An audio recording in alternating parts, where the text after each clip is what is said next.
ইতিমধ্যেই দেখতে পাচ্ছি না একেবারে যে ছবি আপনাদেরকে দেখাতে চলেছি এনআইন বাংলায়, আর এনআইন বাংলায় আপনাদেরকে দেখাবো সেই ছবি একের পর এক। যে ছবি দেখতে পাচ্ছেন মহিলাদেরকে প্রথম সারিতে রাখা হয়েছে, একের পর এক দেখতে পাচ্ছেন হাজার হাজার মহিলা, সেই ছবি এনআইন বাংলার পর্দায় আপনাদেরকে দেখানো হচ্ছে। আমি আছি আলামিন আপনাদেরকে সাথে। আর আজকের এই মিছিল কিসের জন্য সরাসরি কি বলছেন বিশ্বজিৎ মাইতিরা আমরা শুনে নেব। শুনতে দেখুন বিস্তারিত খবর এনআইন বাংলায়। চোখে চোখ রেখে প্রশ্ন করবে এনআইন বাংলা, এগিয়ে থাকে এগিয়ে রাখে। আজকে আপনাদের এই মিছিল কিসের জন্য? শ্রমজীবী মানুষের স্বার্থে, পরিযায়ী শ্রমিকদের স্বার্থে আজকে আমরা শ্রম দপ্তরের উদ্দেশ্যে আমরা যাচ্ছি। আপনারা নিশ্চয়ই জানেন যে এই বাংলায় পরিযায়ী শ্রমিকদের অবস্থা খুব করুণীয় এবং তাদের পরিবার প্রতিদিন ক্ষতিগ্রস্ত, এবং আমাদের রাজ্য সরকার যেমন উদাসীন, ঠিক কেন্দ্রের বিজেপি সরকার ততটাই উদাসীন।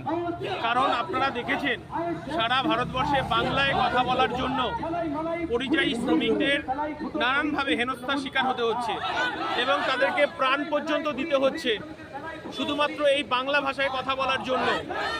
এই বাংলার যারা শ্রমজীবী মানুষ, যারা অন্য রাজ্যে কাজে যাচ্ছে, গুজরাট, হরিয়ানা, তামিলনাড়ু, কেরল, বিহার, উত্তরপ্রদেশ, আমাদের ভাষা বাংলা, আমাদের নিজস্ব কোনো আইডেন্টিটি না থাকার জন্য আমাদের শ্রমিকরা যেহেতু বাংলা ভাষা ছাড়া ভারতবর্ষের অন্য কোনো ভাষা না জানার কারণে ওখানকার প্রশাসন আমাদের শ্রমিকদের ওপর নানানভাবে অত্যাচার করছে। অথচ পশ্চিম বাংলায় অন্যান্য রাজ্যের যারা শ্রমিক, পরিযায়ী শ্রমিক, তারা এখানে কাজ করছে, এই রকম ঘটনা আমরা দেখিনি। কিন্তু রাজ্যে আমাদের বাংলা ভাষাভাষী যারা শ্রমিক আছে তারা অন্য রাজ্যে কাজে গেলে তাদের হেনস্থার শিকার হতে হচ্ছে। রাজ্য সরকার নিশ্চুপ হয়ে বসে রয়েছে, কারণ রাজ্য সরকার এই রাজ্যের গ্রাম বাংলায় 100 দিনের কাজ বন্ধ করে দিয়েছে। কেন বন্ধ হলো, কারা বন্ধ করলো, তার কোনো তদন্ত হলো না। এই বাংলায় কোনো কারখানা নেই, এই বাংলায় কোনো নতুন শিল্প নেই, তাহলে এখানকার মানুষ কি করবে?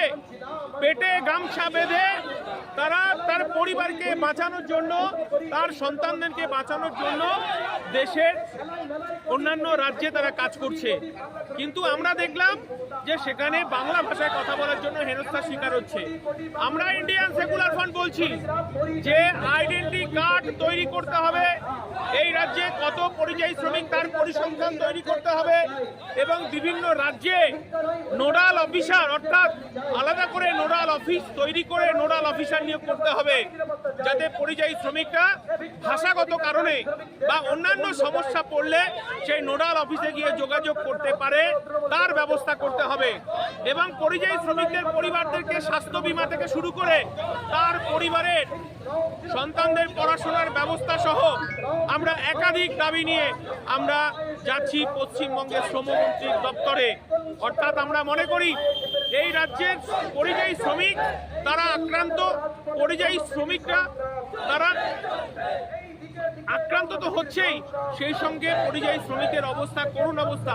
আমরা এর পরিসমাপ্তি চাইছি। আমরা দেখেছি যে শুধু বাংলায় কথা বলার জন্য ভারতবর্ষের বিভিন্ন রাজ্যে গিয়ে তাদের মৃত্যুবরণ করতে হচ্ছে। আপনার মালদা, মুর্শিদাবাদ, দিনাজপুর, নদিয়া, দক্ষিণ 24 পরগনা, উত্তর 24 পরগনায় প্রতিদিন জানেজার নামাজে কোনো না কোনো পরিবারের মৃতদেহ বাড়িতে আসছে। এটা বন্ধ হোক আমরা চাইছি।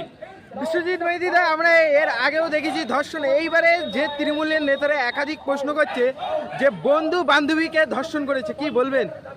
দেখুন, আজকে শ্রমজীবী মানুষের হয়ে আমরা রাস্তায় আছি। এটা তো আপনারা জানেন যে ধর্ষণ হচ্ছে এই রাজ্যে যখন শিল্প নেই, মমতা বন্দ্যোপাধ্যায় সরকার, মমতা বন্দ্যোপাধ্যায়ের ক্যাডাররা শিল্পে পরিণত করেছে ধর্ষণটাকে। আমরা চাইছি এরও পরিসমাপ্তি হোক।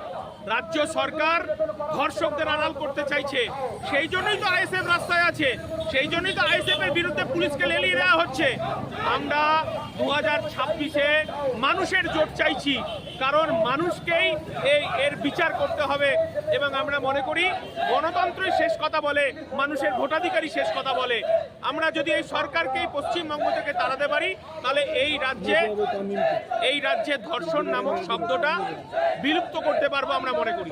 দাদা, যে পশ্চিমবাংলায় ভোট আসলেই তখন মুখ্যমন্ত্রী তিনি বলে যে পশ্চিমবাংলায় এই মেয়েকেই চাই, আর সেই জায়গায় দাঁড়িয়ে আমরা দেখেছি তামান্নাকে যেরকম সুরক্ষা করতে পারিনি, অনেক মেয়েকেই সুরক্ষা করতে পারিনি, তাহলে কি বলবেন? ধিৎকার ধিৎকার, রাজ্যের মুখ্যমন্ত্রীকে ধিৎকার, লজ্জা। তামান্নার দেহ চলে গেল, তামান্নাকে রাষ্ট্র খুন করলো, তামান্নাকে তৃণমূলের কর্মীরা খুন করলো, মমতা বন্দ্যোপাধ্যায় গ্রেপ্তার করেছে। তিনি বলছেন বাংলার মেয়েকে চাই। বাংলার মেয়ে তো তারাই, এই বাংলার প্রশাসন ছোট ছোট কুড়িগুলোকে হেনস্থা করছে, খুন করছে, ধর্ষণ করছে। আমরা দেখিনি আরজি করের বিচার দিতে পেরেছে। সে কি উত্তরপ্রদেশের মেয়ে, সে কি গুজরাটের মেয়ে, সে তো বাংলার মেয়ে। এই বাংলার মুখ্যমন্ত্রী এই স্লোগানকে সামনে রেখে এই বাংলার ছোট ছোট কুড়িগুলোকে খুন করছে। তার বিরুদ্ধেই আমাদের সংগ্রাম, আমাদের লড়াই। ধন্যবাদ।